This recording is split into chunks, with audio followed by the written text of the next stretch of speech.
Life is full of ups and downs, twists and turns, isn't it? When it comes all down to it, it's not the circumstances that we're in that counts. It's who we are in the circumstances that makes a difference. Amen? We're studying the book of Philippians, actually a letter written by the Apostle Paul while he's not quite having the time of his life, imprisoned in Rome. Yet as we look at how God worked in his life, I'm hoping that we can find a lot to help us should we ever find ourselves in a not-so-wonderful spot in life. Amen? You think that could be a possibility? All right, join me in Philippians chapter 1 this morning. Philippians chapter 1. We'll start reading in verse 12.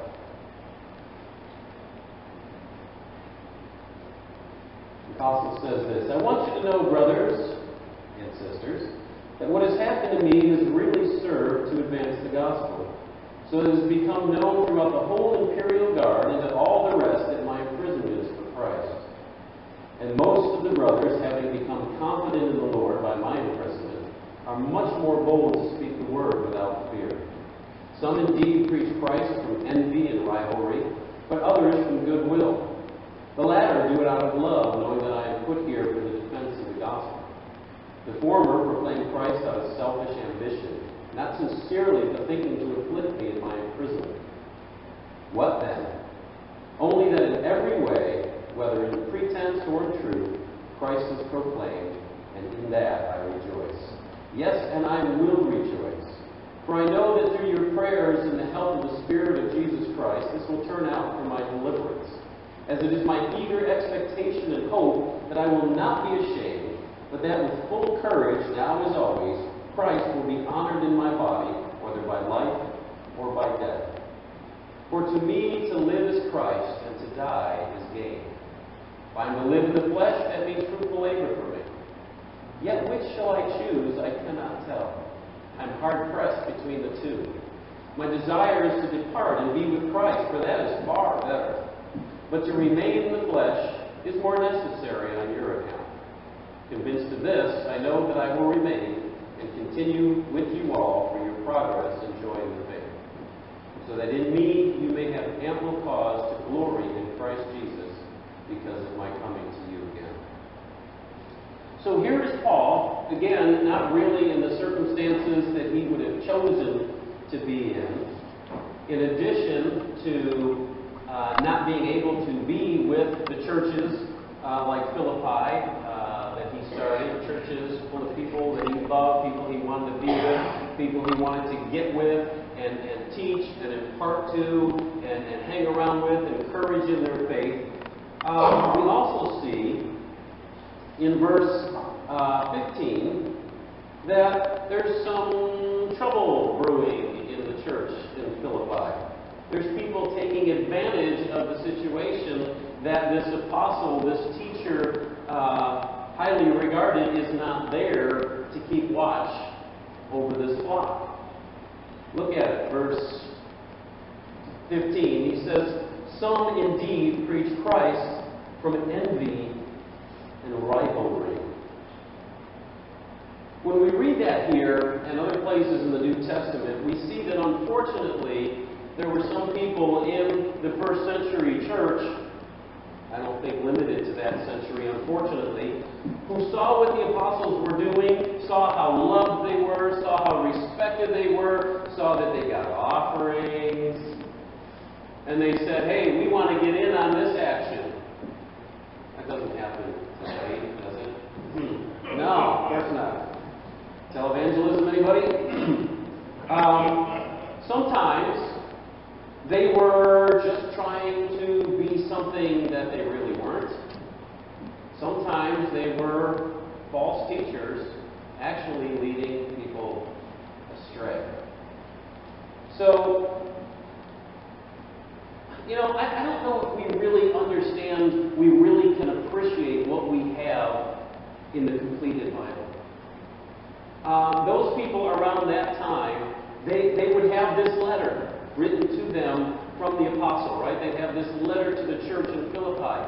And maybe somewhere down the road, the letter to Corinth or the letter to Thessalonica or another letter they'd begin to circulate around the churches. But they couldn't just pick up the Bible and say, oh no, that's not right. According to Ephesians chapter 3, verse 6, it says right here.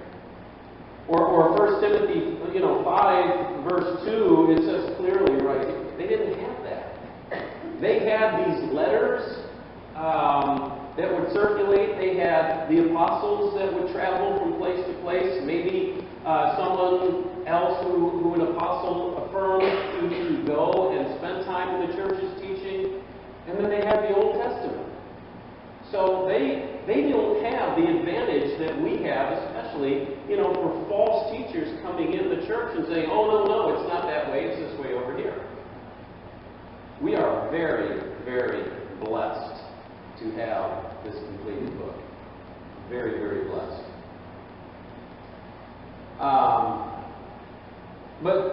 So now we can see a little behind the scenes. Here is Paul.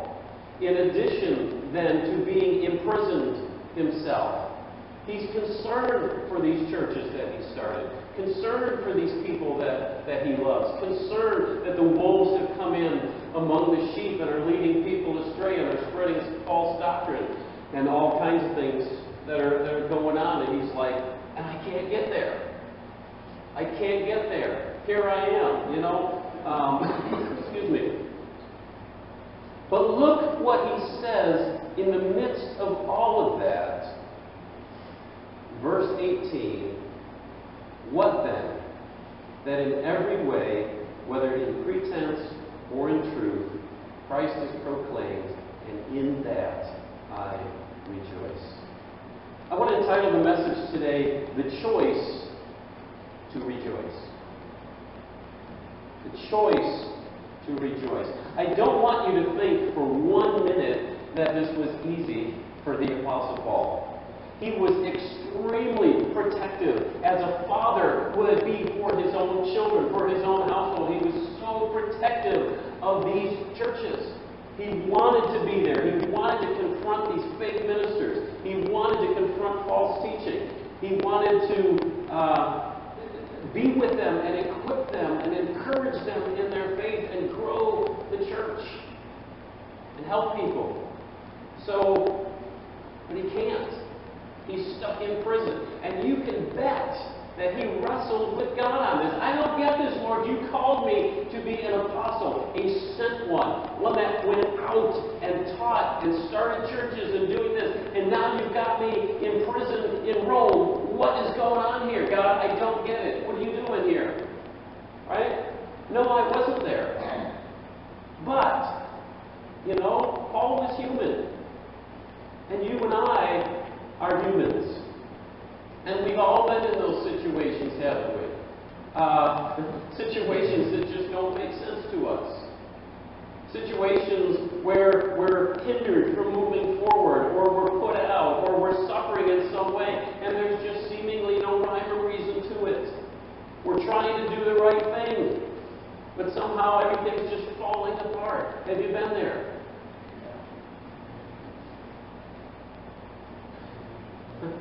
We don't get why. Why, God, are you allowing this? Clearly, there are better choices, God. Can I number them for you? It doesn't even have to be my top 3. Any of the top 10 will do. It's just better than this. God, hello, are you listening?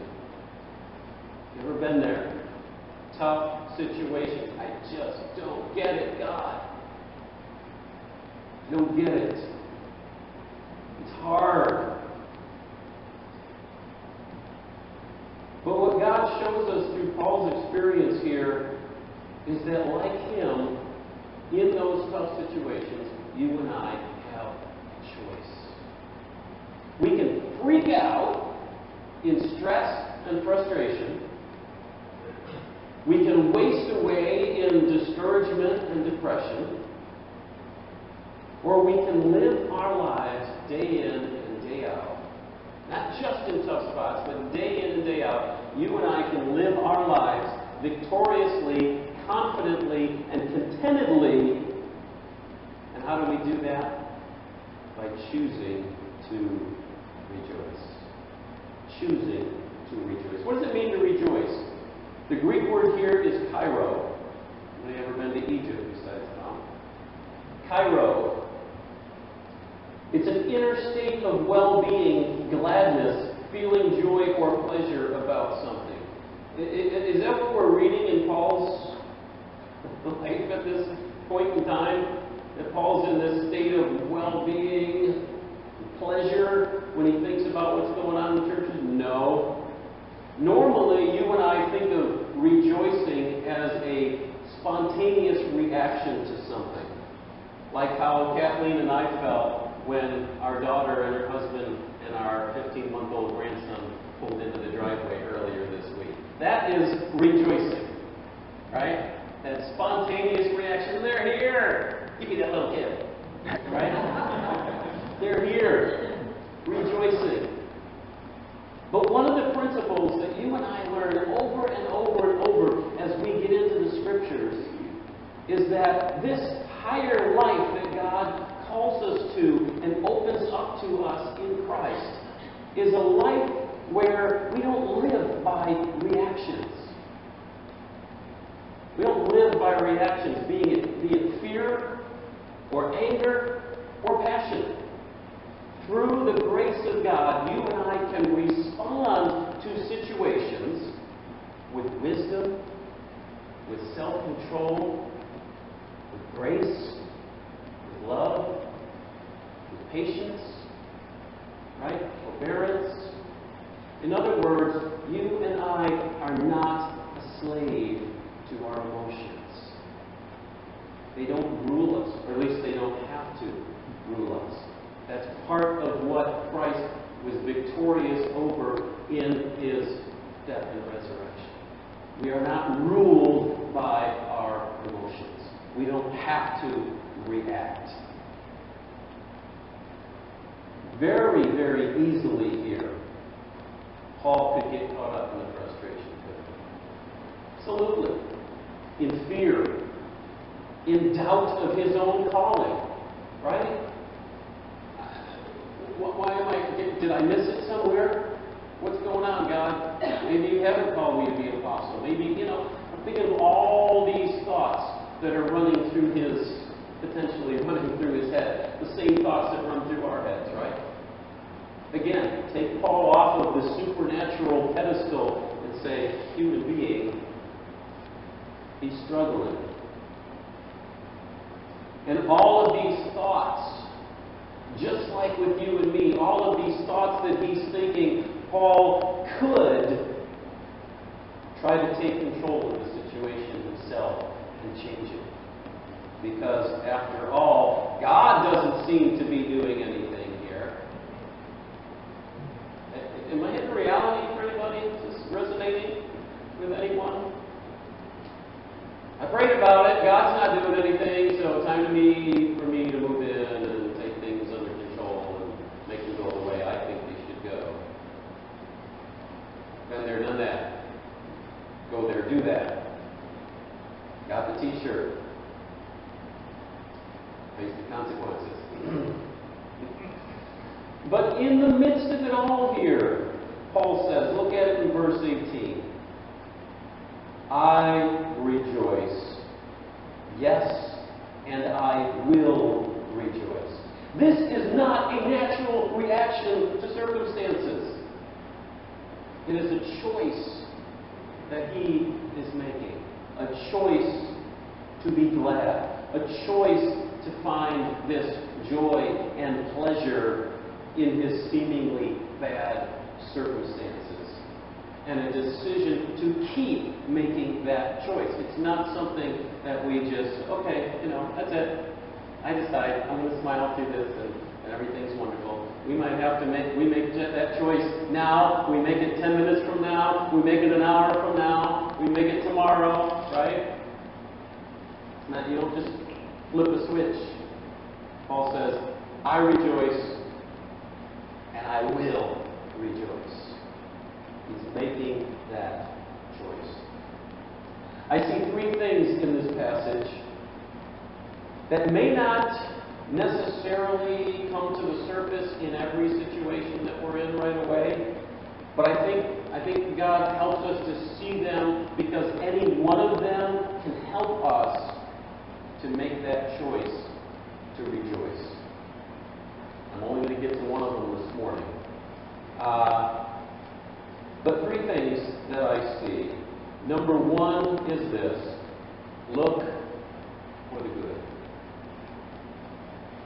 Nothing new or profound there, right? Look for the good. We're in a tough spot. We're in a difficult situation. We're seeing this potential bad outcome, that potential bad outcome. Things are going on. It's like, I don't like this. What can I do?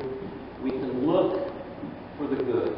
As Paul is considering this situation, God in His mercy is allowing Paul to see, okay, can't do this, I can't do this, I can't do this, I can't be here, I can't be here. But there are some good things that are happening. Look, verse 12. Verse 12. All that what has happened to me has really served to advance the gospel, so that it has become known throughout the whole imperial guard and to all the rest that my imprisonment is for Christ. The whole imperial guard, if you will, the emperor's secret service, is all aware of this prisoner named Paul. They all know about him. And they all know that this man is gladly, as a Roman citizen, facing trial and maybe death for what? Some horrendous crime that he's committed? Is he a murderer? Did he try to assassinate the emperor? What's going on here? No. What's he in prison for? For believing in somebody named Jesus Christ who died for the sins of humanity. Really? And this is worth going to death for? What in the world is this all about? What is this teaching? What is this message? Right? Every one of them in this whole emperor's secret service, and what we're going to find out later is that all of the emperor's household becomes included in this list. The family of the emperor himself, they're being touched by the gospel.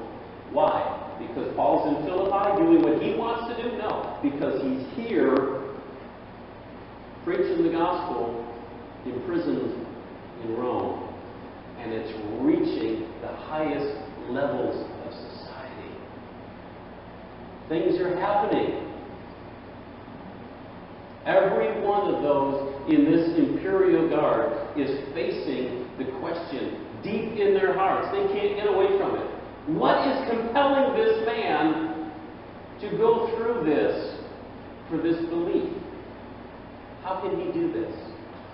It's weighing on each and every one of their hearts. So even though Paul is not out in the mission field where he wants to be, the gospel is still powerfully proclaimed through his life. And can I say this? I'm going to read it so I get it right here. This thought that came to me. The gospel is probably more powerfully proclaimed in our lives, not from praising the Lord when everything's going great, but from the difference that people see in us when things are not going so good. Let me say that again. The gospel is probably more powerfully proclaimed in our lives, not for praising the Lord when everything's going great, from the difference people see in us when things are not going so good. And I left our sister Tracy up as an example. Look at that, just the attitude that we see in her. I see that Facebook post every Sunday. Get ready to go to church. Big smile on her face, right? Wow. And yes, you did go through a rough couple of years, when that diagnosis first came. But Look at you now. Look at you now.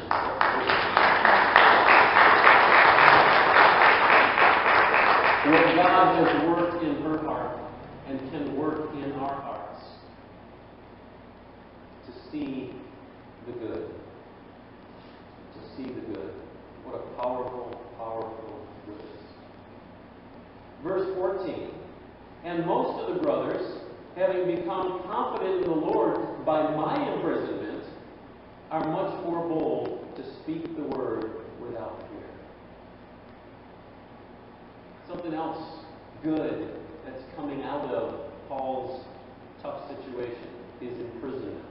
Other Christians are drawing strength to keep sharing the gospel because they see Paul's willingness to lay everything on the line for Christ. They are emboldened to do the same thing. Paul can do it. I can do it. I can give it all to Jesus. I can lay my life out and say, Lord, come what may, I'm going to share this message of truth and hope with the world around me. People need to hear it. People are dying. They're going to hell. You need to hear this message. I'm going to do it for you, Lord. Paul's doing it. Right? So people are drawing strength from Paul. And finally, as we already mentioned, there are those false ministers that are vying for personal popularity, if you will, and financial gain. Right? Taking advantage of the fact that Paul isn't around. And instead of Paul focusing on that fact, where he could be freaking out, right? He chooses to redirect his focus. Because even in what they're doing personally, even though they're preaching Christ out of the wrong pretense, they're still preaching Christ. They're still preaching that Jesus Christ is the way, the truth, and the life. The gospel is still going forth. And the message that Paul says, I'm not ashamed of the gospel, it is the power of God unto salvation for those that believe. That message, is still going forth, and people's lives are being changed. But Paul says, I'm going to choose to rejoice in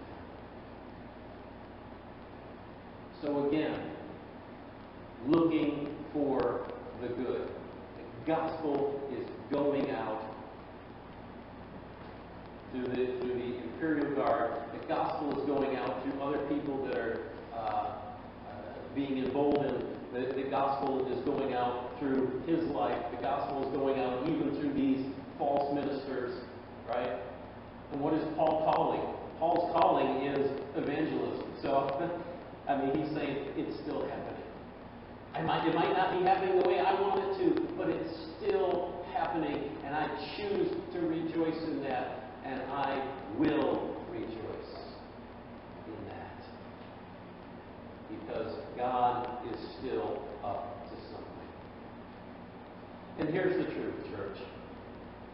Romans chapter 8, verse 28, we all know it well, promises that God works all things together for good for those that love Him. So whatever the situation, there is some good that God is working in it, even when you and I can't see it. Sometimes we may need to choose to rejoice in faith, right? Because we're looking at the situation and we can't see it. We can't see the good that's going on. We're look at this, look at that, and just don't see it. Sometimes we have to just rejoice in faith. God, you promise you're doing good. I trust you in that. And I praise you and I rejoice in the good that you're doing right now in this situation.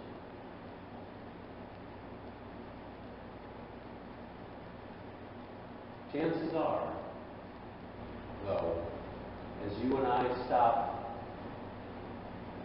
and be still and know that He is God, that He will show us something that we can rejoice in.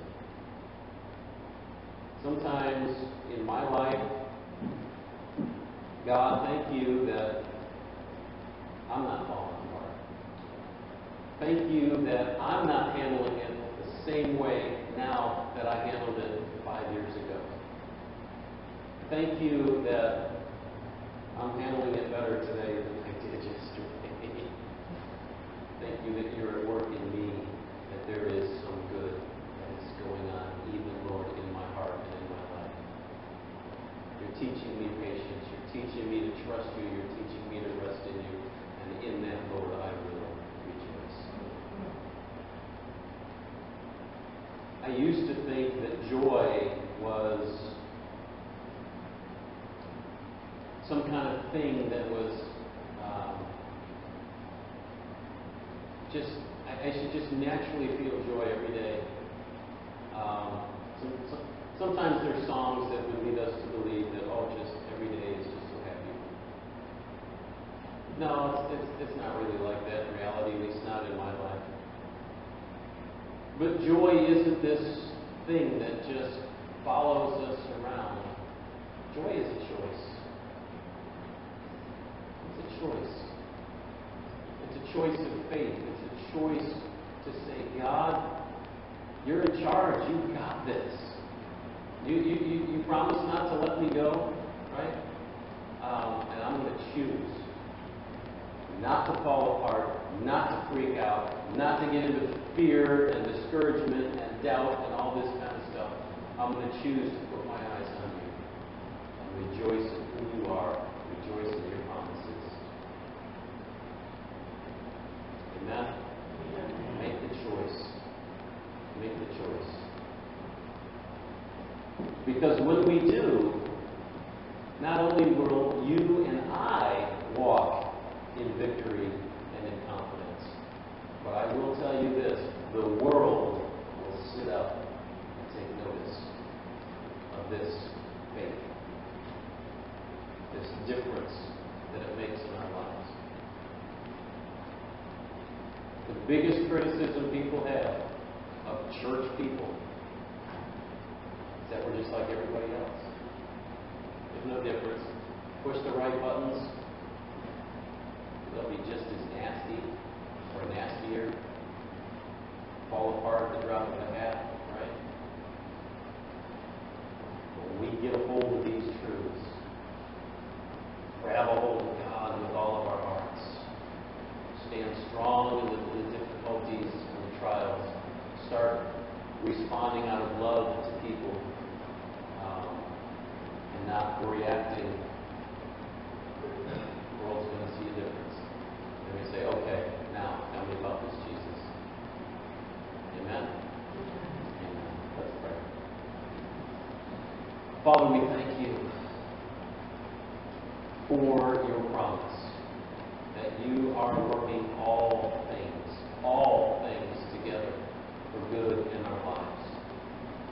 And God, I know that there are people here facing very difficult situations, trials, struggles, physically, financially, relationally, every imaginable way, Lord. Just ask you, Father, to draw us away, to still our hearts in your presence. Help us to see the good in our situations, only to know that that good is that you are at work on our behalf right now. Thank you, Lord. Thank you, Father. Praise you.